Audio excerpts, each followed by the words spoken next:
वर्ष मौका पाउँदाखेरि पनि यिनीहरूले देश चलाउन सकेनन्, बनाउन सकेनन्। हाम्रा युवाहरूले एकै ठाउँ 1000ले काम गर्न पाउने एउटा उद्योग खोल्न सकेनन्। यिनीहरू त असफल भए। यो राष्ट्रवादलाई बचाउने, यो देशलाई बचाउने या यो देशलाई बिगार्ने अब शक्ति सिर्फ राष्ट्रिय प्रजातन्त्र पार्टी र तपाईहरुमा छ। अब यो संकटमा परेको यो देशलाई त्राण दिने, मुक्त गराउने संकल्पका साथ हामी तपाईहरुको बीचमा आएको छौं। एकचोटी साथ र सहयोग दिनुहोस् भन्ने म अपील गर्न चाहन्छु। काठमाडौँ जाग्ने गरी भनौं, भोट केमा, भोट केमा, भोट केमा। राष्ट्रिय प्रजातन्त्र पार्टी जिन्दाबाद। उठेन आवाज, राष्ट्रिय प्रजातन्त्र पार्टी जिन्दाबाद। भोट केमा। एउटा मान्छेले एक कार्यकाल होइन 2 कार्यकाल पाउँदा पनि देखाउन सकेन भने तेस्रो कार्यकालमा देखाउँछ? 5 वर्ष 10 वर्षमा देखाउन सकेन भने 11 वर्षमा देखाउँछ? धेरै वर्षपछि एउटा नयाँ पिढीको उदय भएको छ। यो देश निर्माण गर्नका लागि तपाईले साथ दिनुहुन्छ होला। राप्रपाबाट प्रधानमन्त्री नै भइएछ भने पनि एउटा मान्छेले 2 चोटी भन्दा बेसी हुन नपाउँछ। अब यिनै पार्टीलाई भोट दिनु भनेको आफू बिग्रिनु मात्रै होइन, आफ्नो भावी सन्तति र देशको भविष्य समेत बर्बाद गर्ने काममा सहभागी हुनु हो। त्यसकारणले त्यो गल्ती नदोर्याउँ भन्ने कुरा आग्रह गर्न चाहन्छु। देशको मुद्दा हो, देश बचाउने र बनाउने मुद्दा हो। त्यसकारण कोही कांग्रेस, एमाले, माओवादीमा भएका साथीहरू डराएर भाग्नु पर्दैन। आउनुहोस्, जोडिनुहोस्। अब हामीले ठुलो पार्टी मानेका, देशको सत्ताको साँचो दिएकाहरूले देश जोगाउँदैनन् भने जनता सडकमा आएर जोगाउनु पर्यो कि परेन? गएको चुनावहरूमा ठीक पार्टी र ठीक नेता चुन्न नसकेकोले तपाईले यो दुःख पाएको हो भनेर मैले भन्छु। हामीले चुनाव जित्यौं भने हामीले जितेको पालिकामा ज्येष्ठ नागरिकहरूले प्राप्त गर्दै गरेको सेवा सुविधा घर दैलोमा पुर्याउने र महिनाको एकचोटि हाम्रा बाबै आमैलाई घरैमा गएर स्वास्थ्य परीक्षण गर्ने व्यवस्था पनि हामी मिलाउँछौँ। हामी देशभरि भन्दै हिँडेका छौँ र आज यहाँ पनि भन्न चाहन्छौँ, देश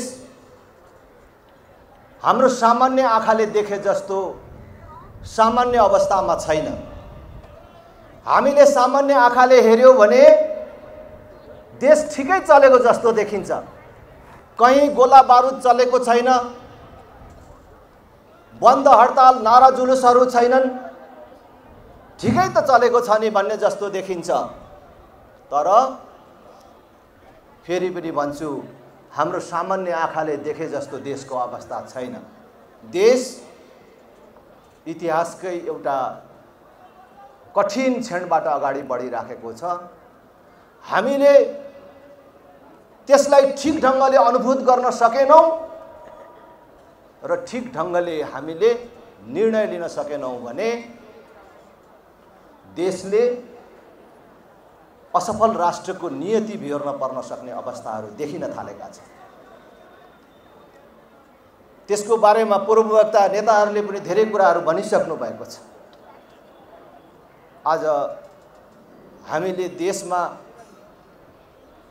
जबरजस्त गणतन्त्र, धर्म निरपेक्षता, संघीयता स्वीकार्दाखेरि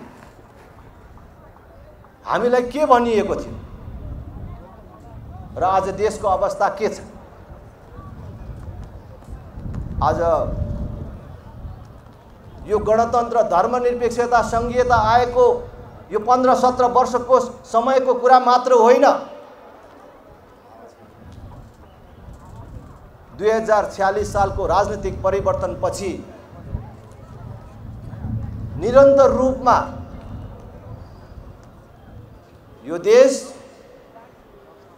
केही सीमित राजनीतिक दल र तिनका पनि केही सीमित नेताको मुठ्ठीमा कैद भएको छ। देश हामीले बुझ्ने गरी भन्ने हो भने कांग्रेस, एमाले, माओवादीको अघोषित गठबन्धनको शिकार भएको छ। यो 31-32 वर्षमा देश पूर्ण रूपले बेरोजगार उत्पादन गर्ने कारखानामा परिणत भएको छ। जुन देशको जनसङ्ख्या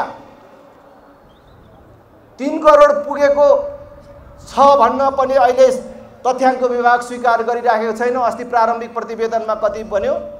2 करोड 92 लाख कति भन्दै थियो। जे होस्, जुन देशको जनसङ्ख्या 3 करोड पुगेको छैन, त्यो देशको 50 लाख युवकहरू जो 18 वर्ष उमेर काटेका छन्, 50 वर्ष नागेका छैनन्, डाक्टरले जाँच्दाखेरि शरीरमा कुनै रोग नदेखिएका राम्रा र बलिया हाम्रा भाइ छोराहरू केवल परिवार पाल्नको लागि अरबको मरुभूमि र मलेसियाको जङ्गलमा पसिना बगाउन बाध्य छन् र वैदेशिक रोजगारीमा छन् भनेर भनिन्छ। दिल्ली, पन्जाब, गुजरात लगायत भारतको विभिन्न भागमा रगत पसिना बगाउन बाध्य युवाहरूको संख्या यहाँ कसले हिसाब राखेको होला भने देशको अवस्था के हो सोझै अनुमान गर्न सकिन्छ। आज ब्याङ्कमा पैसा छैन भनेर भनिन्छ, ब्याङ्कले लगानी बन्द गरेको छ, ठुल्ठुला चेकहरू साटिँदैन भनेर भनिन्छ। के हो यो? के कुराको संकेत हो? नोट कहाँ गयो होला?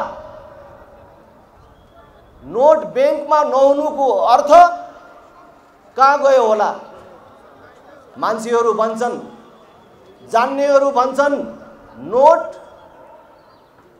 काला व्यापारीहरू र 31 वर्षदेखि यो देशमा प्रजातन्त्र, लोकतन्त्र, गणतन्त्रको नाममा जनतालाई कैद गरेर झुक्क्याएर शासन गर्ने नेताहरूको घरमा थन्किएको छ भनेर भन्छ।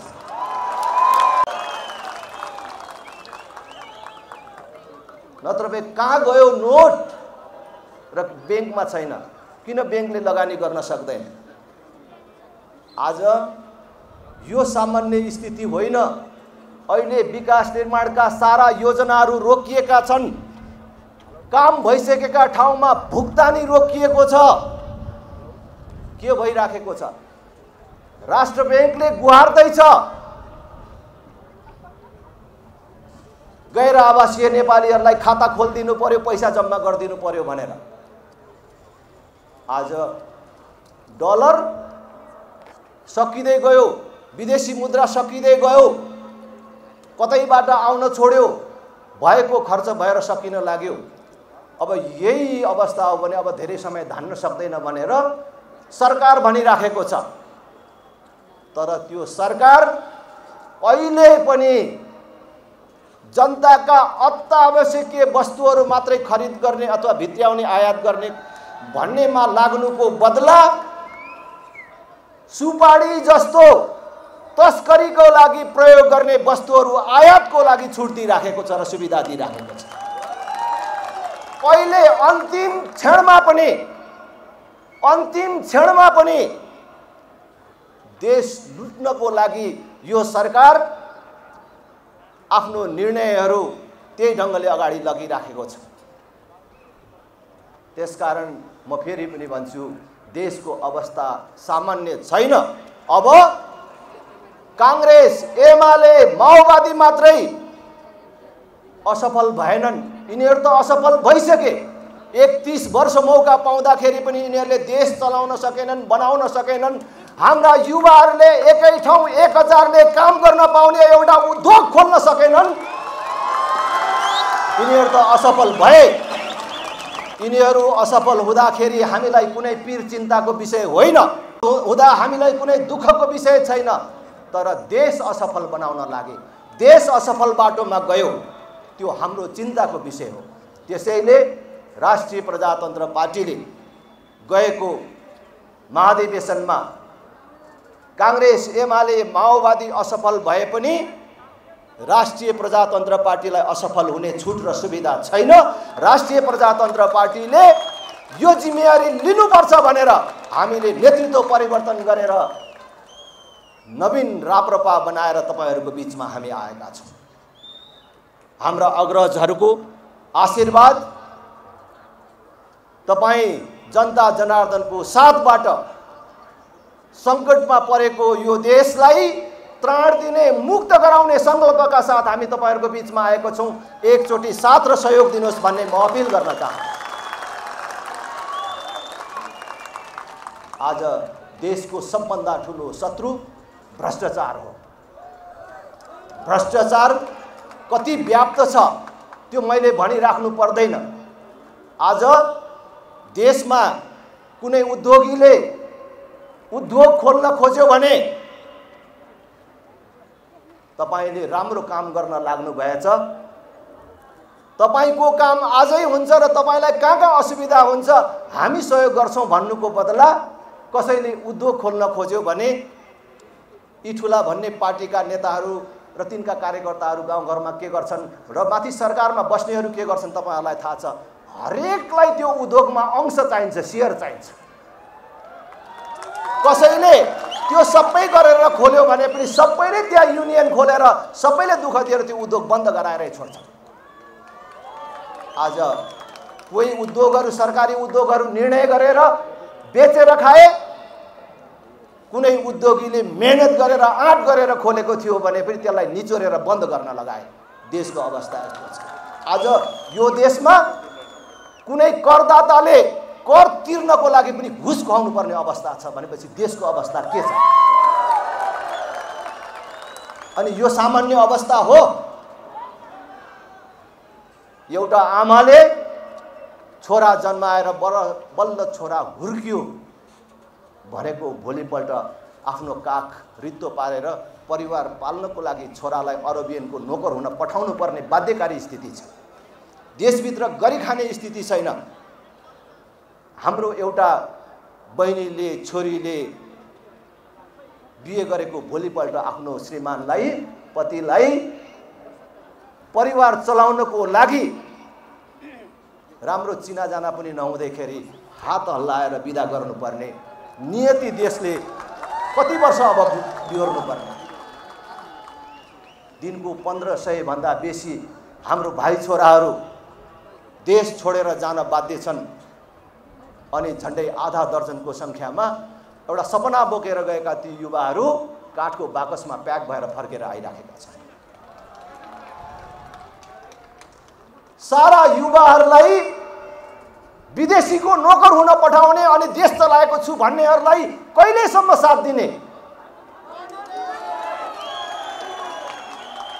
त्यसैले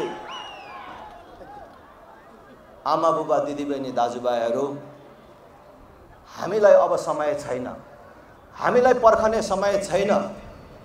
कुनै पनि पार्टी कुनै पनि नेताले पटक पटक मौका पाउँदाखेरि पनि जनताले सम्झने गरी एउटा कुरा छोडेर जान सक्दैन। जनतामा आशा जगाउँदैन भने त्यसैलाई फेरि साथ दिइराख्नु भनेको त्यो गल्ती काममा आफू पनि सहभागी हुनु हो। देश बिगार्ने काममा आफू पनि सहभागी हुनु। म कांग्रेस एमाले माओवादीको आलोचना गर्न चाहन्न। तपाईहरुको स्मरणको लागि, तपाईहरुलाई बुझाउनको लागि मात्रै ती पार्टीहरुको नाम लिन चाहन्छु। अब कांग्रेस एमाले माओवादीलाई कति हेरेपछि यो देश बन्छ होला त? तिनका नेताहरूलाई कति चोटी प्रधानमन्त्री र कति वर्ष म्याद थपिदियो भने यो देश बन्छ होला त? अब यिनै पार्टी र यिनै नेतालाई भोट दिएर देश बन्छ भन्नु भनेको यो देश बर्बाद गर्ने काममा सहभागी हुनु हो।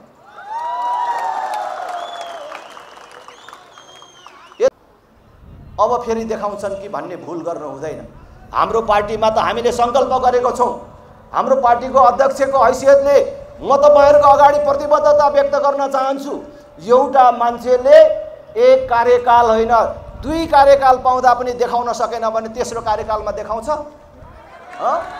5 वर्ष 10 वर्षमा देखाउन सकेन भने 11 वर्षमा देखाउँछ? राजेन्द्र लिङ्गदेनले वर्षक यो एक कार्यकाल भन्दा अध्यक्ष खादैन कोही राम्रो साथी निस्कियो भने कहिले राम्रो गर्दैछस् अरु थाम भन्यो भने अरु एक कार्यकाल भन्दा खादैन। 2 कार्यकाल भन्दा बेसी एउटा मान्छेलाई कति दिने हो? 10 वर्ष एउटा मान्छेको लागि पर्याप्त उसले दुनियाँ बनाउन सक्छ, दुनियाँ बदल्न सक्छ। त्यसमा नसक्ने मान्छेले 10 वर्षमा सकेन, अब एकचोटि दिनु न भनेर 11 वर्षमा गर्न सक्छ। त्यसकारणले हाम्रो पार्टीले भनेको छ, अब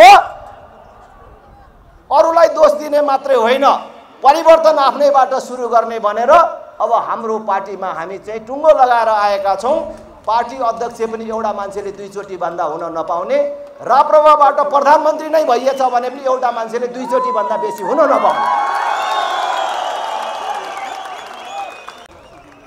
हामी एउटा संस्कारको, एउटा इमानको राजनीति स्थापना गर्न चाहन्छौँ। त्यसकारण म तपाईहरु सबैलाई फेरि पनि निवेदन गर्छु, कोही कांग्रेसी जनहरू हाम्रो कुरा सुनिराख्नु भएको होला, प्रत्यक्ष प्रसारण मार्फत कांग्रेस एमाले माओवादीमा रहेका धेरै दिदीबहिनी दाजुभाइहरूले पनि हामीलाई सुनिराख्नु भएको होला, राप्रपाले के भन्छ भनेर हामीतिर आँखा लगाइराख्नु भएको होला, कान दिइराख्नु भएको होला। मैले गाउँघरमा जाँदाखेरि धेरै कांग्रेस एमाले माओवादीका मित्रहरूलाई भेट्छु, अग्रजहरूलाई भेट्छु। उहाँहरूले भन्नुहुन्छ, राजेन्द्र कुरा तिमीहरूको ठिकै छ, हाम्रो नेताहरूले काम नगरेकै हो। नेता हाम्रो भन्नु मात्रै चोरै पो हुन्, बदमास हुन्, भ्रष्टाचारी छ। तर के गर्छौ राजेन्द्र?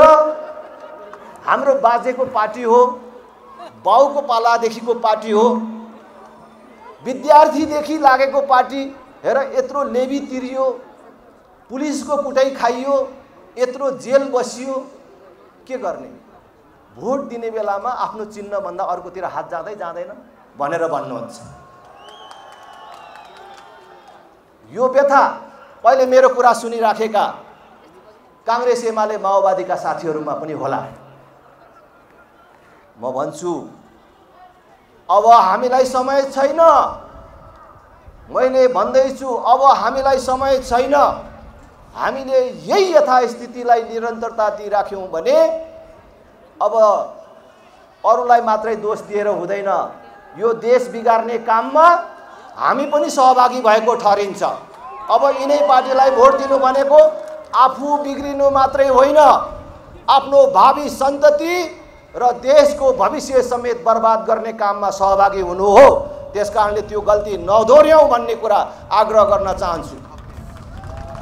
म आजकल कल्पना गर्छु, यसो सम्झिन्छु,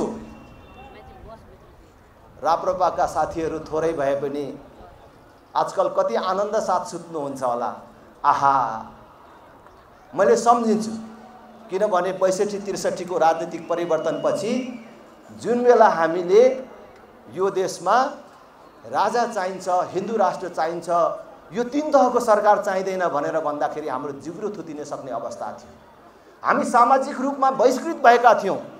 दुनियाँमा जातीय छुवाछुत र भेदभावको अन्त्य भयो भनिएको बेला, संवैधानिक रूपमै कसैलाई जातको आधारमा छुवाछुत र भेदभाव गरियो भने त्यो दण्डनीय हुन्छ भनेर भनिएको बेला हामीलाई राजनीतिक रूपमा छुवाछुत र भेदभाव गरिएको थियो।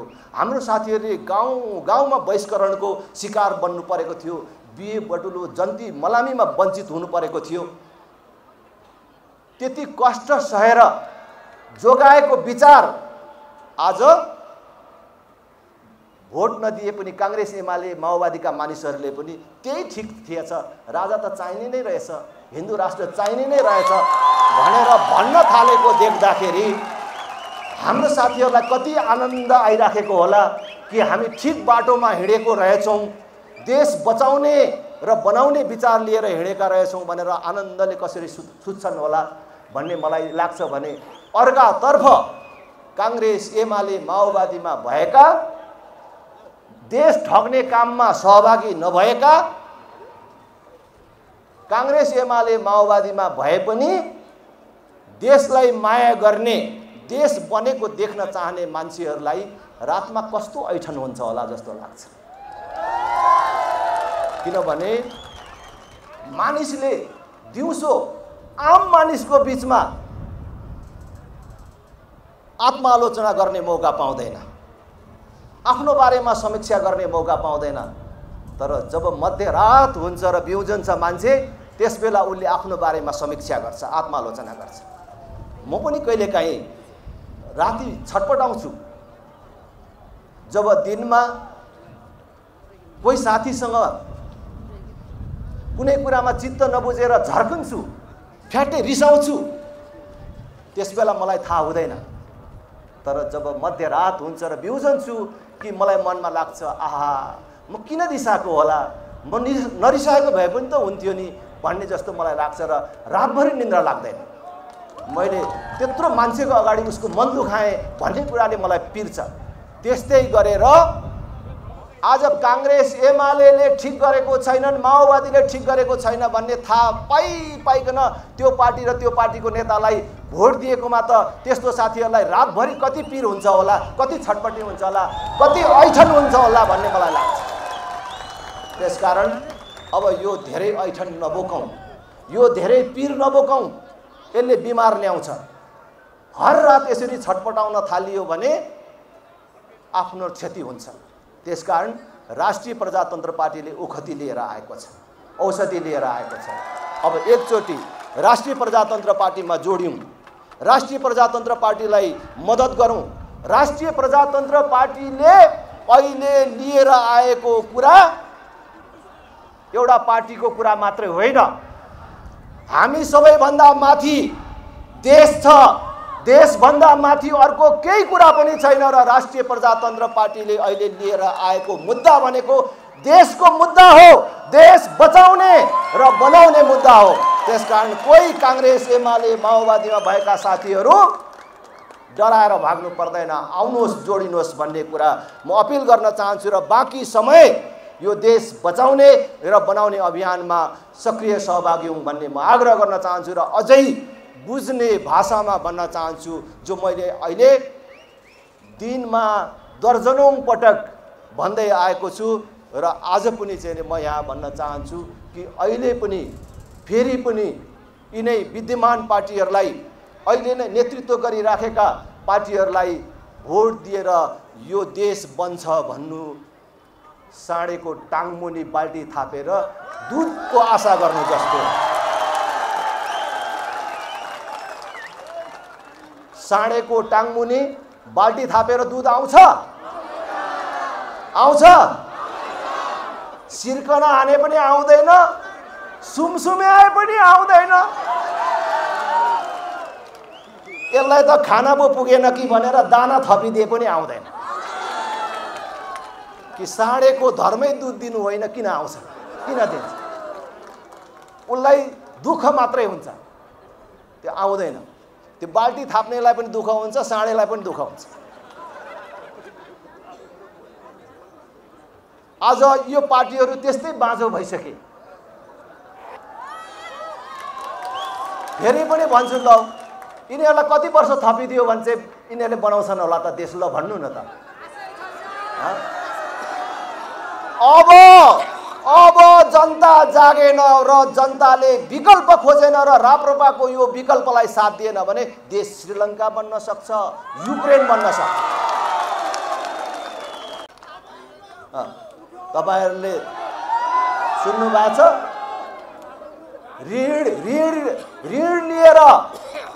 ऋण लिएर देश चलाउने, अनुदान लिएर देश चलाउने नेताहरूले श्रीलङ्कालाई कहाँ पुर्याए? अस्ति हाम्रो ज्ञानेन्द्र शाही भन्दै हुनुहुन्थ्यो, टमाटरको 1 केजी टमाटरको 1800 पुग्यो रे। अस्ति बबिता बस्नेतले घटना र विचारमा लेख्नु भएको थियो, उहाँको साथी श्रीलङ्कामा हुनुहुन्छ अरे, घरमा पैसा छ अरे, किन्ने चीज छैन अरे। सरकारसँग बैंकमा पैसा नभएर, सरकारी ढिकुटीमा पैसा नभएर, कागज र मसी किन्ने पैसा नभएर, किन्न नसकेर विद्यार्थीको परीक्षा रोकियो रे। त्यही बाटोमा अहिले हाम्रो देश गइराखेको छ। यो राजेन्द्र लिङ्गदेनले भनेको होइन, अर्थ मन्त्रालयले भनेको, राष्ट्र बैंकले भनेको, यो देशका बुद्धिजीवीहरूले भनेको। अब हामीले ठुलो पार्टी मानेका देशको सत्ताको साँचो दिएकाहरूले देश जोगाउँदैनन् भने जनता सडकमा आएर जोगाउनु पर्यो कि परेन? एउटा खुसीको कुरा, एउटा संयोग परेको छ यो चोटि। हामी सडकमै गएर यिनीहरूलाई उल्टाउन हामी बाध्य हुने थियौँ। तर अहिले आवधिक निर्वाचन यही एउटै वर्षभित्र हुँदैछ। तीनटै तहको, स्थानीय तह, प्रदेश, प्रतिनिधि सभा। वैशाख 30 गते स्थानीय तहको निर्वाचन हुँदैछ। आउने हिउँदमा प्रदेश तथा प्रतिनिधि सभाको पनि निर्वाचन हुनेवाला छ। हामी तपाईहरुलाई, यी पार्टीहरूले, यी नेताहरूले बेइमानी गरे, यिनीहरूलाई बाटो छेक्नुहोस्, ढुङ्गा हान्नुहोस्, कालो मोसो दल्नुहोस्, आक्रमण गर्नुहोस् भन्न आएको होइन र हामी भन्न चाहदैनौँ र हामी हिंसामा विश्वास गर्दैनौँ। यो एक वर्षभित्र हुने तीनटै तहको निर्वाचनमा यिनीहरूको बाकस खाली गरेर देखाइदिनुहोस् भन्ने अपिल गर्न चाहन्छु।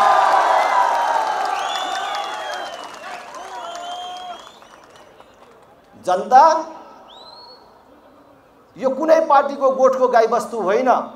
जनता सार्वभौम छ, स्वतन्त्र छ, आफ्नो भाग्य भविष्यको बारेमा निर्णय गर्न सक्षम छ भन्ने कुरा यसपालि प्रमाणित गरेर देखाइदिउँ। कति भाग्यलाई दोष दिएर बस्नुहुन्छ? मेरो गाउँमा 5 वर्ष अगाडि भोट माग्न जाँदाखेरि, खास गरी आजको कचनकवलमा पाठामारी, केचना, बनियानी, बालुमाडी, घेराबारी, पथरिया जस्ता गाविसहरू थिए।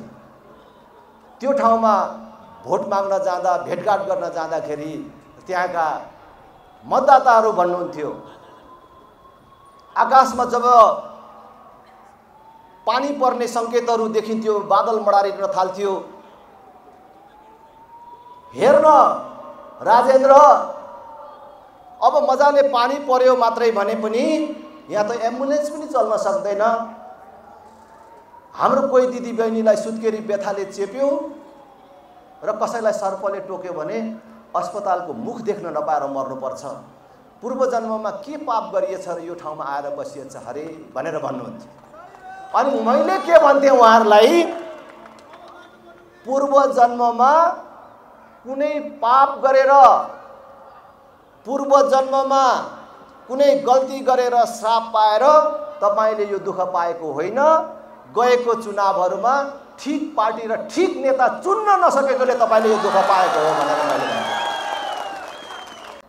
मेरो निर्वाचन क्षेत्रका मेरा प्रिय आदरणीय मतदाताहरूको व्यथा देशको व्यथा हो।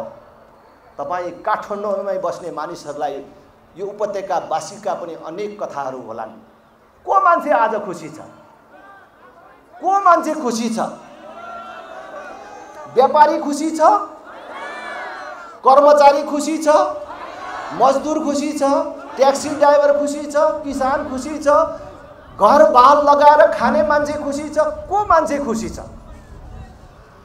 सत्तामा बसेर लुटी राखेका केही मुठ्ठीभर मानिस बाहेक त तिनै पार्टीको कार्यकर्ता पनि खुसी छैनन्।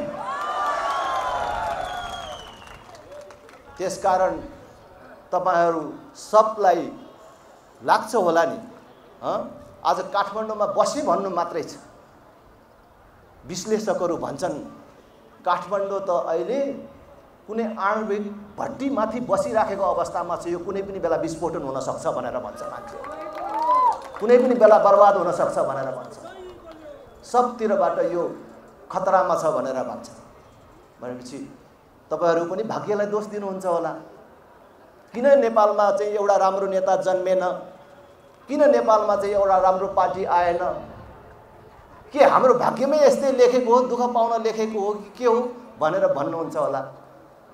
तर याद गर्नुहोस्, तपाई काठमाडौँवासी, उपत्यकावासीहरूलाई पनि म भन्न चाहन्छु, मेरो पार्टीको तर्फबाट भन्न चाहन्छु, दोष ती पार्टी, ती नेताहरूको मात्रै होइन, तपाईको भाग्यको मात्रै होइन, दोष तपाईको हातको पनि छ।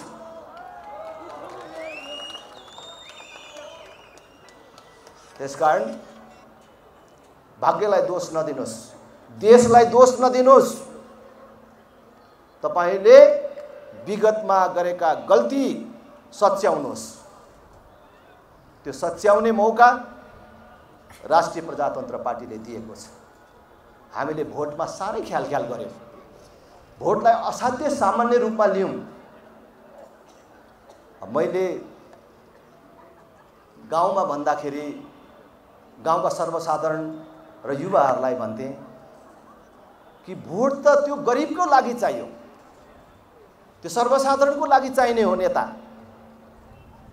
जसको कुनै आधार छैन त्यसको लागि हो सहयोग राज्यको, त्यो युवाको लागि हो। तर भोट आएपछि त्यही गरिब भन्ने, त्यही सर्वसाधारण भन्ने, त्यही युवा भन्ने मान्छे बरालिन्छ। तपाईहरुले याद गर्नु भएको छ? जब हामी गरिब बस्तीहरूमा जान्छौं के भन्छन्? अब मैले अस्ति धिरकोटी मण्डलमा भने जस्तै हो, नेता सब चोर हुन्, जो आए पनि उस्तै हो, हामीलाई मतलब छैन, कुरै सुन्न चाहदैन। अनि त्यो गाउँको कुन चाहिँ बाठोलाई यो ठुलो पार्टी भन्नेले किन्छ, अनि त्यसले बोइलर र यसोमा सिध्याइदिन्छ। कसलाई दिए भन्ने पनि थाहा छैन, पनि थाहा पाउँदैन। तर मैले सधैँ भन्ने गरेको छु, चुनाव त्यही गरिबलाई चाहिन्छ, नेता पार्टी त्यही गरिबलाई चाहिन्छ। जबसम्म सही पार्टी र सही नेता चुनिदैन र पाउँदैन, तबसम्म त्यो गरिबको उत्थान कहिले पनि हुँदैन। कसले गर्छ? कुनै व्यक्तिले गर्दिने कुरा होइन, राज्यले गर्नुपर्ने हो। राज्यमा ठिक मान्छे पठाउनु पर्यो नि। तर त्यही गरिब जसलाई राज्यको सहयोग चाहिएको छ, भोटको बेला बिग्रिन्छ। त्यसकारण म आज तपाईहरुलाई अपिल गर्न चाहन्छु, भोट दिने भन्ने कुरा सानो कुरा होइन। अघि डाक्टर साहबले पनि भन्नुभयो,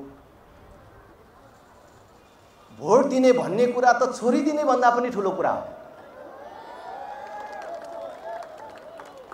कसैले भन्न सक्नुहुन्छ छोरी दिनु भन्दा अगाडि कति चोटी सोचिन्छ? एक चोटी, दुई चोटी, 5 चोटी, 10 चोटी होइन, 1000 चोटी सोच्नुहुन्छ। जब छोरी दिने कुरा सुरु हुन्छ, रातभरि निद्रा लाग्दैन, छोरी कस्तो ठाउँमा पर्ने होला भनेर। छोरी दिन लागिएको केटाको बारेमा अनेक ढंगले बुझ्नुहुन्छ। त्यसको बाउआमा के गर्छन्, त्यो केटो स्वयं के गर्छ, कति पढेको छ, जागिर छ कि छैन, आम्दानीको स्रोत के छ, त्यतिले मात्रै पुग्दैन। जाँडक्सी खान्छ कि खाँदैन, चुरोट बिडी खान्छ कि खाँदैन, त्यतिले मात्रै चित्त नबुझेर त्यसलाई अझै राम्रो बुझ छिटी घुमाएर हिँड्ने चलन छ कि छैन त्यसको भनेर सम्म पनि बुझ्नु। त्यति धेरै बुझेर दिएको ठाउँ पनि कहिलेकाहीँ लफङ्गाको फेला परिन्छ। कहिलेकाहीँ त्यति बुझ्दा बुझ्दै पनि छोरी लफङ्गाको फेला पर्छ। तर यदि तपाईले दिएको छोरी लफङ्गाकै हातमा परेछ भने पनि बिग्रिनेको हो तपाईको एउटा छोरी हो। दुईटा छोरी छ भने अर्को छोरीलाई केही फरक पर्दैन। तर तपाईले दिएको एउटा भोट गलत पार्टी र गलत नेतालाई परेछ भने पुरै देश बर्बाद हुन्छ। आज त्यही कुरा भइराखेको छ। त्यसकारण भोट दिने बेलामा सबै गम्भीर बनाउँ र अब भोट आइराखेको छ। भोट आइराखेको छ। आज देश मागेर चलाउनु पर्छ भन्नेहरूले देशको नेतृत्व गरिराखेका छन्। अस्ति भर्खर एमसीसी सम्झौता मार्फत ठुला पार्टी हुँ भन्नेहरूले 60 अरब ल्याउने निर्णय गरे। उनीहरूले के भनिराखेका छन् भने यो एमसीसी ले केही किलोमिटर बिजुली कुदाउने ट्रान्समिसन लाइन बनाउने भनेर भनेको छ र केही किलोमिटर बाटो स्तरोन्नति गर्ने भनेको छ। यत्रो विवादास्पद सम्झौता गरेर त्यो पैसा ल्याएर गरिने काम के हो भन्दाखेरि बिजुलीको तार टाङ्ने, त्यो पनि भारतसँग जोड्नको लागि। भविष्यमा भारत र बङ्गलादेशलाई बिजुली बेच्न पर्छ। हाम्रो देशमा धेरै बिजुली उत्पादन हुँदैछ, त्यो हामीले मात्रै यहाँ खर्च गर्न सक्दैनौँ। त्यसकारण अहिले यो सहयोग लिएर त्यो तार टाँगिराख्नुपर्छ। पछि हामी कहाँबाट पैसा ल्याएर त्यो तार टाँगेर फेरि भारतलाई बिजुली बेच्ने, बङ्गलादेशलाई बेच्ने भनेर चाहिँ उनीहरू भन्छन्। यसबाट पनि तपाईहरूले खास गरी हाम्रो युवा साथीहरूले बुझ्नुपर्ने हो, आजको दिनमा हाम्रो बिजुली भविष्यमा भारतलाई चाहिन्छ भन्ने लाग्छ होला, तर दुनियाँमा यति चाँडो चाँडो प्रविधिको विकास भइराखेको छ कि आजै हामीले आविष्कार र नयाँ चिज भनेको चिज भोलि नै काम नलाग्ने भइराखेको छ। अहिले हामीले हिसाब गर्दाखेरि भविष्यमा भारतलाई बिजुली चाहिन्छ, हाम्रो बिजुली चाहिन्छ भन्ने हामीलाई लागेको होला, तर जुन बेला हामीले बिजुली उसलाई बेच्नुपर्ने बेला हुन्छ त्यति बेला भारतले आफै वैकल्पिक ऊर्जाको विकास गरेर तिम्रो बिजुली मलाई नचाहिने भयो भने के गर्ने? त्यसबेला त्यो तारमा के कुदाउने ल भन्नुहोस् त। 31 वर्ष देश चलाएर हेरेका पार्टीहरूमध्ये कुनै एउटा पार्टी र कुनै एउटा नेता निस्किएन जसले हाम्रो बिजुली कतै बेच्ने होइन, अब बिजुली हाम्रै देशमा खपत गर्ने। अहिले पनि कैयौँ घरहरूमा बिजुली पुगेको छैन, त्यहाँ पुर्याउने, किसानहरूको खेत खेतमा बिजुली पुर्याउने। अब हाम्रो देशको अधिकांश गाडीहरू बिजुलीले चार्ज गरेर चलाउने, बिजुलीबाट चलाउने व्यवस्था गर्छ। प्रदूषणको पनि अन्त्य हुन्छ, डिजेल पेट्रोल ग्यास पनि किन्नु पर्दैन। गाडी मात्र चलाउने होइन, अब हाम्रा आमा दिदी बहिनीहरूले चुलामा ग्यास बाल्ने होइन, बिजुलीले भात पकाउने, ग्यास भन्दा सस्तोमा बिजुली दिने, संसारभरका लगानीकर्ताहरूलाई आह्वान गर्ने, औ हाम्रो देशमा आएर जसले हजारौं मान्छेलाई रोजगार दिने प्रदूषण मुक्त उद्योग खोल्छ, त्यसलाई संसारको सस्तो दरमा बिजुली दिन्छौं, लोड सेडिङ नहुने व्यवस्था मिलाउँछौं, कुनै पार्टीले युनियन खोल्न नपाउने व्यवस्था मिलाउँछौं। तिमीलाई कति मान्छेलाई रोजगार दिन्छौ त्यसको आधारमा 10 वर्ष 20 वर्ष कर पनि लिँदैनौ भन्यो भने संसारभरिका लगानीकर्ताहरू यहाँ आउँछन् कि आउँदैनन्? हाम्रै दाजुभाइहरूले उद्योग खोल्छन्, एनआरएनका मान्छेहरूले उद्योग खोल्छन्, आउँछन्। हाम्रो भाइ छोराहरूले 30-40 हजार रुपियाँको लागि अरब मलेसिया जानु पर्दैन, यही देश बन्छ। अनि हामीले बिजुली किन बेच्नु पर्यो? हामीले बिजुली किन बेच्नु पर्यो? भारतलाई त्यसबेला बिजुली चाहिन्छ भने हाम्रो सरकारले गौरवका साथ भन्ने, हामीले गौरवका साथ भन्ने नि तपाईलाई बिजुली चाहिन्छ भने त्यो बिजुली पठाउने तार चाहिँ हामी टाङ्न सक्दैनौँ, आफै टाँगेर लानु है भनेर भन्ने नि। खै त त्यस्तो कसैले भन्न सकेन। त्यसकारण मैले भने यिनीहरू बाँझो परिसके, यिनीहरूको सोच बाँझो परिसक्यो। विदेशीको सहयोग नलिकन देश चल्दैन मात्रै होइन, यिनीहरूले देशको निर्णायकत्व विदेशीलाई सुम्पिए, यो कुरा उनीहरूले भनिराखेका छन्। विदेशीको सहयोग बिना देश बन्दैन, विदेशीको सहयोग बिना प्रधानमन्त्री हुन सकिँदैन, विदेशीको सहयोग बिना बनियो भने पनि टिक्न सकिँदैन भन्ने मानसिकता यिनीहरूमा गढ्यो, जसले गर्दाखेरि आज पुरै देशलाई दास मानसिकतातर्फ लगिराखेका छन्। त्यसबाट मुक्त हुनको लागि पनि यिनीहरूको विकल्प हामीले खोज्न जरुरी छ। तपाईहरुलाई थाहा छ आज यिनीहरूले डिजेल, पेट्रोल, ग्यास जस्ता इन्धनमा आयात कम गर्नको लागि उनीहरूले के प्रयास गरेका छन्? कुनै प्रयास गरेको देख्नु भएको छ? यो 8 महिनामा मात्रै झन्डै 1.5 खरबको इन्धन आयात भयो। याद गर्नुहोस् 1.5 खरब भनेको कति हो? त्यसको बदला हाम्रो सबै बिजुलीले चलाउने अथवा डिजेल, पेट्रोल, ग्यासको बदला बिजुलीले काम गर्ने हो भने हामीले त्यो पैसा बाहिर पठाउनै पर्दैन। त्यसकारण नयाँ सोच, नयाँ दृष्टिकोणका साथ देशलाई अगाडि लानको लागि एकचोटि राष्ट्रिय प्रजातन्त्र पार्टीलाई साथ दिनुहोस्। स्थानीय तहको निर्वाचन आउँदैछ। राष्ट्रिय प्रजातन्त्र पार्टीले स्थानीय तहमा जहाँ जहाँ चुनाव जित्छ त्यहाँ 12 कक्षासम्म पूर्ण रूपले निःशुल्क हुन्छ। शैक्षिक गुणस्तर वृद्धि हाम्रो पहिलो प्राथमिकता हुन्छ। हामीलाई थाहा छ सबै विकासको मूल शिक्षा हो। जबसम्म शिक्षामा सुधार र विकास हुँदैन अरू कुनै विकासले पूर्णता पाउँदैन। त्यसकारण शिक्षामा हामीले उच्च प्राथमिकता दिन्छौँ। पूर्वाधार विकास, शहरी सरसफाई, खानेपानी, सम्पदाको संरक्षण यो हाम्रो जिम्मेवारी हुन्छ। यहाँ आज काठमाडौँका बासिन्दा खास गरी रैथाने नेवार दाजुभाइ दिदीबहिनीहरू आफ्नो सम्पदा संरक्षणको लागि छटपटाइराख्नु भएको छ। यिनै परिवर्तनकारी भन्नेहरूले, हामीलाई प्रतिगामी भन्नेहरूले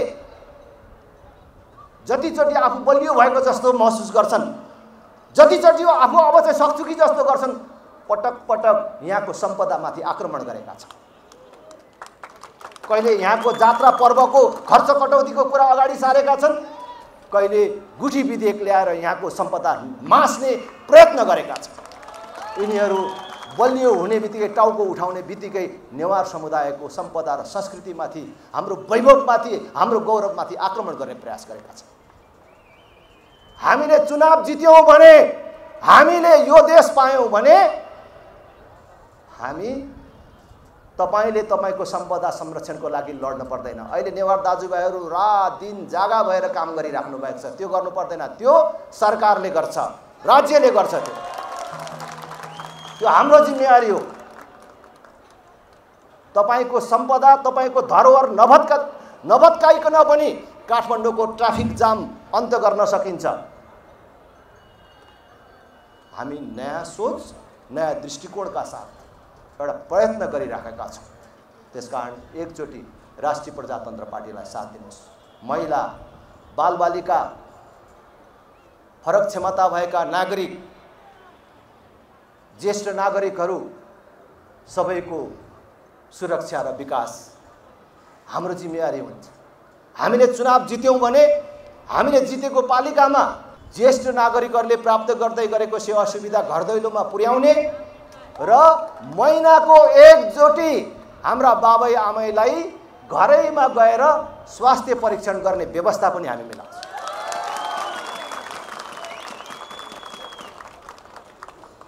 आधारभूत स्वास्थ्य सेवाबाट कसैले पनि वञ्चित हुनु पर्दैन। आधारभूत स्वास्थ्य सेवा निःशुल्क बनाउने व्यवस्था मिलाउँछौँ। हामीले जितेको पालिकामा कोही पनि नागरिकले अस्पतालको मुख देख्न नपाएर मर्यो अरे भन्ने कुरा सुन्न पर्दैन। त्यो व्यवस्था हामी मिलाउँछौँ। एकचोटि राष्ट्रिय प्रजातन्त्र पार्टीलाई मौका दिनुहोस्। हामीले जितेको पालिकामा सुशासन कायम हुन्छ। आजको काम भोलि भन्ने हुँदैन। हरेक जनप्रतिनिधिलाई हामीले अगाडि नै शपथ खुवाउने छौँ र बेइमान गर्न नपाउने व्यवस्था मिलाउँछौँ। तपाईँ आफै थाहा पाइराख्नु भएको छ जुन पार्टीको अध्यक्षले संसदमा छिर्दै भनेको छु र मैले अतिरिक्त शपथ दिएको छु, भ्रष्टाचार गरेर खानु, आमाको रगत खानु सरह मानेर काम गर्छु। राप्रपाको कुन चाहिँ मान्छेले राप्रपामा लागेर चुनाव जितेर भ्रष्टाचार गर्छु भनेर कल्पना गरेको होला? मलाई त्यस्तो लाग्दैन। र आज सार्वजनिक यो स्थलबाटै पनि भन्न चाहन्छु, यदि राष्ट्रिय प्रजातन्त्र पार्टीमा लागेर भविष्यमा अरूले कमाएको जस्तै कमाउने सपना देखेर कोही लागिराख्नु भएको छ भने त्यो भ्रमबाट मुक्त हुनुहोस् र झुकिएर राप्रपामा आउनुभएको छ भने छोडेर जानुहोस् भनेर भन्न चाहन्छु। गर्न गइराखेको छौँ।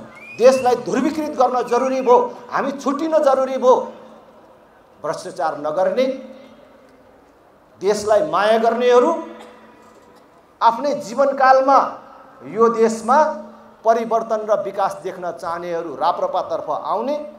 अहिलेकै यथास्थिति ठिक छ, यो नै हो राजनीतिक दलले गर्ने काम, यही नै सबै ठिक छ भनेर भन्ने, राजनीतिलाई पेसा व्यवसाय मान्ने, राजनीतिलाई ओड्ने ओछ्याउने खाने भान्सा टोयलेट मान्नेहरू उता जानुहोस्।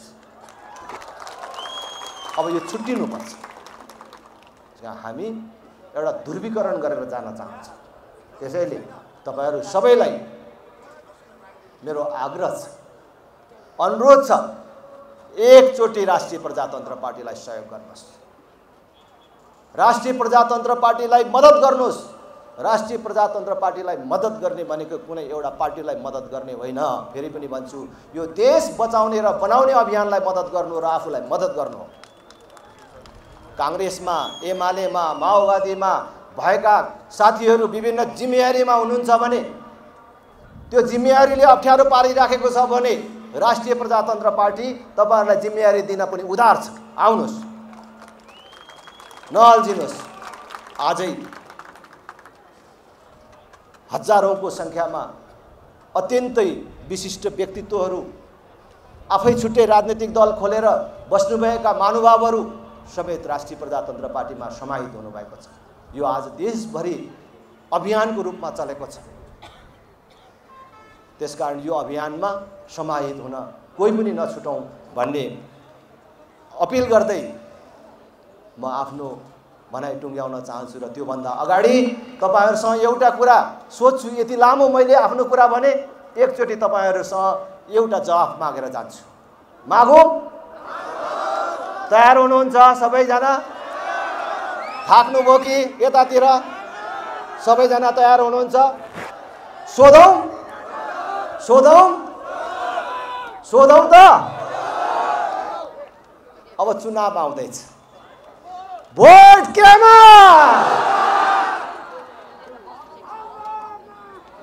यो यसो सभा हेर्न मात्रै गएका थिए, राजेन्द्रले के भन्दो रहेछ भनेर सुन्न मात्रै गएको थिए भन्ने होला। फेरि पुरै काठमाडौँ जाग्ने गरी भनौं, भोट केमा? भोट केमा? भोट केमा? तपाईहरु सबलाई धेरै धेरै धन्यवाद। जय राष्ट्र, जय जनता। हार्दिक हार्दिक धन्यवाद छ आजको यो विशाल आम सभाका प्रमुख अतिथि, पार्टीका केन्द्रीय अध्यक्ष माननीय राजेन्द्र प्रसाद लिङ्गदेनज्यूमा। अब हामीले अघि नै वाचा गरे अनुसार तपाईहरुलाई पार्टी प्रवेशको कार्यक्रमलाई अगाडि बढाउने। सम्भवतः आज हामी मुलुकको एउटा विषम परिस्थितिमा छौं। अब हामी यो मुलुकको बिल्कुलै एउटा विषम परिस्थितिमा छौं। हाम्रो सामुन्ने चुनौतीहरू खडा छन्। यो राष्ट्रभक्ति साथीहरू, यो राष्ट्रवादलाई बचाउने, यो देशलाई बचाउने या यो देशलाई बिगार्ने अब शक्ति सिर्फ राष्ट्रिय प्रजातन्त्र पार्टी र तपाईहरुमा छ। अब यो त्यही भएर म अनुरोध गर्न चाहन्छु। हामी पटक पटक भन्ने गर्छौं, पटक पटक बोल्ने गर्छौं र पटक पटक हरेक कुराकानी गरिरहँदाखेरि हामीले आज हाम्रो अगाडि सामुन्ने तीनवटा विकल्पहरू खडा भएका छन्। एउटा विकल्प यी दलहरूलाई चुनेर भ्रष्टाचारीलाई यो देश लुट्न दिने, अर्को विकल्प हामी यी भ्रष्टहरूलाई भोट नहाल्ने, राष्ट्रवादी र सुशासन गर्नेलाई भोट हालेर यिनीहरूलाई पछार्ने, अर्को एउटा विकल्प छ चुप लागेर बस्ने, भोट पनि नहाल्ने, मौन समर्थन गर्ने र यी घुमाउरो पारामा यी भ्रष्टाचारीलाई भोट हालेर जिताउने अनि यो देश लुटाउने। हामीले तीनवटा विकल्प मध्ये दोस्रो विकल्प हामीले रोज्यौं। के गर्यौं? भ्रष्टाचारीहरूका विरुद्धमा मतदान हालेर यिनीहरूलाई पराजय गर्यौं। त्यसका लागि तपाईं सबैलाई हार्दिक स्वागत र बधाई दिन चाहन्छु। हामी सहिष्णु छौं, हामी सहिष्णु छौं, हामी दयालु छौं, हामी समभाव राख्छौं। त्यसैले हाम्रो परम्परा, धर्म, संस्कृतिले जहिले पनि विभाजित होइन, विघटन होइन, हामीलाई मिल्न सिकाउँछ। विश्वको राजनीतिलाई अहिले यदि हेर्ने हो भने विश्वको राजनीति पनि अहिले सिद्धान्त र विचार भन्दा पनि उपयोगी र प्रयोगात्मक रूपमा अगाडि बढेको छ। त्यसैले होला आज 9 वर्षकी एउटा युक्रेनको बालिकाले, अबोध बालिकाले गीत गाउँदै भन्छिन्, म मेरी आमासँग बस्न पाऊँ, म मेरो बाउसँग बस्न पाऊँ र म मेरा साथीहरूसँग खेल्न पाऊँ भनेर रोदन गरिरहेकी छिन्। त्यस्तै आज हाम्रा लाखौँ युवा साथीहरू विदेशमा त्यस्तै रोदन गरिरहेका छन्। अब हाम्रो विकल्प सिर्फ काङ्ग्रेस एमाले र कम्युनिस्टको विरोध गर्नु होइन, अबको विकल्प भ्रष्टाचारीको अन्त्य गर्नु, अबको युद्ध, अबको लडाइँ भ्रष्टाचारीहरूको विरुद्धको लडाइँ हो। यो लडाइँ सुरुवात गर्ने धेरैले भन्ने गरे यो राजनीतिकलाई कसैले पेसा सम्झिनु भएको होला, कसैले व्यवसाय सम्झिनु भएको होला र कसैले सत्ता चढ्ने सिडी सम्झिनु भएको होला। कदापि हामीले त्यो सम्झेका छैनौँ। तपाईँ हामी जस्ता नवजवान युवाहरू यो देशको भविष्यका लागि, यो देशको पहिचानका लागि बडा महाराज धीराज पृथ्वीनारायण शाहलाई टाउकोमा राखेर, गौतम बुद्धलाई छातीमा राखेर नेपाल राष्ट्रवाद निर्माण गर्नको एउटा सुनौलो अवसर पनि हो। यसका लागि तपाईँहरूलाई उद्घोष गर्न चाहन्छु। आज हामी विषम परिस्थितिमा छौँ। मुलुक अहिले जर्जर अवस्थामा छ। मुलुक अहिले बिल्कुलै जर्जर अवस्थामा छ। आज यो देशको हालत कस्तो छ तपाईँलाई थाहा छ? आज यो देशको हालत, बाउआमा जब जीवनमा तीनटा कुरा मुख्य विषयवस्तु रहन्छ, एउटा जन्म, एउटा विवाह र एउटा मृत्यु। आज भर्खर भर्खर जन्मेको बालकले आफ्नो बाउको मुख हेर्न पाउँदैन, बाउ विदेशमा तडपिएर बसेको छ। आज भर्खर विवाह गरेको नवजोडीहरूको हातको मेहन्दी सुक्न पाएको हुँदैन, श्रीमान विदेश जान्छ र रातो बाकसमा फर्किन्छ। आज ती वयोवृद्ध बुढा बाउआमाहरू आज आफू पनि जानेर छोराहरूको अगाडि र कालले पनि म नमारोस् मेरो छोरो आउँदासम्म भनेर आफ्नो काललाई कुरेर बसेका छन्। हिजो मात्रै पोखरामा मैले एउटा अचम्मको घटना देखेँ। बुवा मर्नुभएछ, छोरा विदेशबाट आउनु भएन छ, 3 दिनसम्म लास घरमै राखिएका छन्। आज यो देशको अवस्था यो छ। यो अवस्थालाई चिरफार गर्नका लागि राजनीतिमा आएको, केटाकेटीको गुट्टा खेल्नलाई आएको होइन। यसका लागि तपाईँ सबैलाई हामी हार्दिक अनुरोध गर्न चाहन्छौँ र अपिल गर्न चाहन्छौँ। आज शिक्षा कस्तो छ? आज यो देशमा आफ्ना बालबच्चालाई पढ्नका लागि, आफ्ना बालबच्चालाई उचित किसिमको शिक्षा दिनका लागि आफ्नो बाउआमा आफ्नो घर सम्पत्ति बेचेर विदेश जानुपर्ने अवस्था छ। उपचार गर्नका लागि मेडिकल माफियाहरूले यो देशलाई तहस नहस पारेका छन्। तिनै माफियाहरू ठुला ठुला भाषण गर्दै हिँडेको म कहीँ कतै देख्छु। आज यो देशमा उपचार गर्नका लागि एउटा अङ्गको उपचार गर्न अर्को अङ्ग बेच्नुपर्ने, आज एकजना श्रमजीवीले बिहान बेलुका काम गर्यो भने चामल खाने पैसा आउँदैन। यो अवस्था छ। आज एउटा प्रहरीले आज यो देशमा कस्तो अवस्था छ भने जागिर खाएर आफ्नो बालबच्चा पाल्न सक्दैन। आज ट्याक्सी ड्राइभरले ट्याक्सी चलाएर जीवन धान्न सक्दैन। आज हरेक कुरामा पेट्रोलदेखि लिएर हरेक कुरामा लाइन लाग्नुपर्ने अवस्था छ।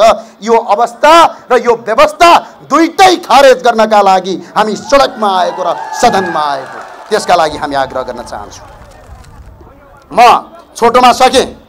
एउटा कुरा, आज वैदेशिक ऋण यो देशको झन्डै, आज यो देशको वैदेशिक ऋण 15 खर्ब 89 अर्ब छ। एकजना बराबर 52,000 हुन्छ। केपी शर्मा ओलीज्यूको सरकार आउनभन्दा अगाडि 2074 सालमा 8 खर्ब 43 अर्ब रुपैयाँ थियो। एकजना बराबर 28,000 ऋण अहिले 55,000 पुगेको छ। अझै तिनलाई भोट हाल्नु भनेको यो देशलाई बेच्नु बाहेक अरू केही पनि होइन। यो अवस्था छ। आज हाम्रो आयात 15 खर्ब 39 अर्ब रुपैयाँ छ। आज व्यापार घाटा 13 खर्ब 98 अर्ब रुपैयाँ छ। हामीले पेट्रोल मात्रै 8 महिनामा 1 खर्ब 21 अर्ब 61 करोड लिएका छौँ। तरकारी मात्रै 8 महिनामा 25 अर्बको खरिद गरेका छौँ। धान, गहुँ र फापर मात्रै विदेशबाट 42 अर्बको खरिद गरेका छौँ। फलाम तथा स्टिल मात्रै 1 खर्ब 40 अर्बको आयात गरेका छौँ। अहिले मदिरा मात्रै 2 अर्बको, खाने कच्चा तेल 1 खर्ब 58 अर्बको, कपडा मात्रै 2 खर्ब 88 अर्बको ल्याएका छौँ। अब राष्ट्रिय प्रजातन्त्र पार्टीको उद्देश्य यही देशमा कपडा बनाएर लाउने हो। मैले लगाएको यो टोपी अल्लोले बनेको हो, नेपालमा बन्छ। यो कुराको आवश्यकता छ। यो एजेन्डाका साथ हामी अगाडि जान्छौँ। तरकारी उत्पादन यही देशमा गर्नुपर्छ, रोजगारी उत्पादन यही देशमा गर्नुपर्छ। मञ्चमा बसेर भाषण गरेर देश बन्दैन, राजनीतिक विचारले मात्र मुलुक बन्दैन। अबको राजनीतिक अर्थ राजनीतिक एक हिसाबले हेर्ने हो भने अर्थतन्त्रसँग राजनीतिक जोड्ने हो, विचार मात्र जोड्ने होइन। अब यो क्रान्तिको उद्घोष भएको म यहाँबाट घोषणा गर्न चाहन्छु। र अर्को कुरा, सबै साथीहरूलाई, सबै दाजुभाइ दिदीबहिनीहरूलाई स्टिल मात्र तपाईँको 1 खर्बको आयात गर्ने देशले काठ बेच्न सक्दैन। 2 अर्बको विदेशी मदिरा ल्याउने देशले लोकल मदिरा बेच्न दिँदैन। अबको कानुन 2टा रुख लगाउने, एउटा रुख काट्ने कानुन र नेपालको मदिरा बेच्ने विदेशी मदिरालाई बहिष्कार गर्ने नीति ल्याउन आवश्यक छ। यसका लागि अनुरोध गर्छु। हस्, धन्यवाद। तपाईँ सबै जाँदै एकपटक हात उठाएर भन्नुहोस्, राष्ट्रिय प्रजातन्त्र पार्टी जिन्दाबाद। उठेन आवाज? राष्ट्रिय प्रजातन्त्र पार्टी जिन्दाबाद। भोट केमा? भोट केमा? हस्, धन्यवाद। जय राष्ट्रवाद। बोल्न दिनुपर्छ है। हार्दिक धन्यवाद छ पार्टीका प्रवक्ता एवं सुशासन विभागका प्रमुख कार्य सम्पादन समितिका सदस्य ज्ञानेन्द्र साईज्यूलाई आफ्नो शुभकामना। राजेन्द्र लिङ्गलज्यू, वरिष्ठ सम्पूर्ण नेतागणज्यूहरू, केन्द्रीय नेताज्यूहरू र यहाँ उपस्थित सम्पूर्ण दाजुभाइ तथा दिदीबहिनीहरू र पत्रकार मित्रहरू सबैलाई एकमुष्ट मेरो जय राष्ट्रवाद।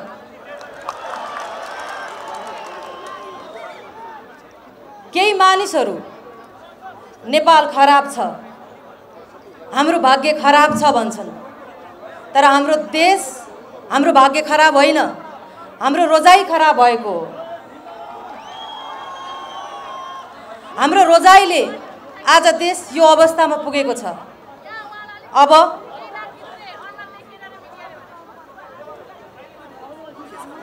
अब कस्तो रोजाइ रोज्ने भन्ने कुराको पालो तपाईहरुको हातमा छ। हाम्रो संस्कृति, हाम्रो भाषा, हाम्रो कला कमजोर छैन, हाम्रो मानसिकता कमजोर भएको हो। हाम्रो भाषा, हाम्रो संस्कृतिलाई कमजोर ठान्नेहरू, हामीले विरासतमा पाएको संस्कृति, विरासतमा पाएको कलालाई हामीले कमजोर ठान्छौँ। हाम्रो स्वदेशी चिजहरूलाई हामी कमजोर ठान्छौँ, हामी विदेशी चिजलाई मात्र प्रिय ठान्छौँ। त्यो प्रिय ठान्नुको कारणले आज हामीलाई विभिन्न दलहरूले दासी बनाएको छ, माग्ने बनाएको छ। अब माग्ने भइरहने कि मालिक बन्ने भन्ने तपाईहरुको काँधमा आएको छ। म तपाईहरुलाई एउटा अनुरोध गर्न आएको छु। हाम्रो आगामी निर्वाचन महाभारतको युद्ध जस्तो हुनेवाला छ। तपाईहरु कौरवको साथ दिनुहुन्छ कि पाण्डवहरूको साथ दिनुहुन्छ? यो रोजाइ तपाईहरुको हो। तपाईहरुलाई म के अनुरोध गर्छु भने हामी सत्य र असत्यको पक्षमा लड्ने एउटा मैदान खडा गरिरहेका छौं। तपाईहरु सत्यको साथ दिनुहुन्छ या असत्यको साथ दिनुहुन्छ? असत्यको साथ दिएर आज हाम्रो देश कहाँ पुग्यो, हाम्रा दाजुभाइहरू कहाँ पुगे, दिदीबहिनीहरू कहाँ पुगे, त्यो तपाईहरुलाई राम्रोसँग थाहा छ। मैले भनिरहनु पर्दैन होला। तपाईहरुलाई मेरो विनम्र अनुरोध छ, तपाईहरु यसपल्ट मेरो यो प्रश्न पनि हो, कौरवहरूको साथ दिनुहुन्छ कि पाण्डवहरूको साथ दिनुहुन्छ? आगामी निर्वाचन कौरव र पाण्डवको लडाई हुनेवाला छ। तपाईहरुको साथ कसलाई हुनेछ? तपाईहरु कस्तो देश चाहनुहुन्छ, कस्तो नेपाल चाहनुहुन्छ, यो निर्णायक तहमा नेपाली जनता छन्। तपाई हामीलाई यी दलहरूले राजधानीमा बसेर स्वाधीनताको लाल पूर्जा बेचेर, तपाईहरुको विचार बेचेर, तपाईहरुलाई विचारको झोला बोकाएर बन्दी बनाएका छन्। तपाईहरु बन्दी बन्ने कि बहादुर नेपाली बन्ने हो, अब तपाईहरुको हातमा छ। तपाईहरु उनीहरु विचार बेच्नेसँग, देश बेच्नेसँग सती जानुपर्ने जरुरी देख्दिन म। अब जाग्ने बेला आएको छ, चेतनाले उठ्ने बेला आएको छ। र अन्त्यमा काठमाडौँवासीहरू धेरै निराश देख्छु म। काठमाडौँवासीहरू यो देशको परिवर्तनको पक्षधर हुन्। यो देश कस्तो अवस्थामा हुनुपर्छ भन्ने निर्णायक भूमिका खेल्ने काठमाडौँवासीहरूलाई मेरो अनुरोध छ, अब तपाईहरुले सत्यको पक्षधर हुनुहुन्छ होला र हामीलाई राष्ट्रिय प्रजातन्त्र पार्टीलाई साथ दिनुहुन्छ होला र हामी यो देश बनाउने धेरै वर्षपछि एउटा नयाँ पिढीको उदय भएको छ। यो देश निर्माण गर्नका लागि तपाईहरुले साथ दिनुहुन्छ होला भन्ने कुरामा म विश्वास छु। यति भन्दै मेरो 2 शब्द यही टुङ्ग्याउँछु। जय देश, जय जनता, जय राष्ट्रवाद।